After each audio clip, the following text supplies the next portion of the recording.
Një tjetër mas është krijimi i listës zezë dhe ndalimi për të aplikuar për leje ndërtimi i shkelësve të lejeve të ndërtimi. Dhe jo thjesht i kompanive, po i personave.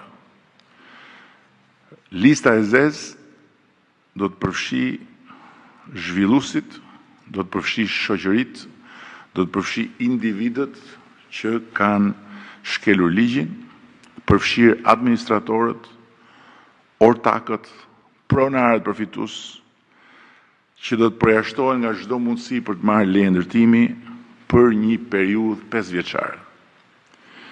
Dhe kjo listë do të mbahet dhe do të përditësohet nga Sekretariati Teknik i Këshillit Kombëtar të Territorit të Ujit dhe do të jetë një regjistër publik i aksesueshëm në faqet elektronike nga të gjithë.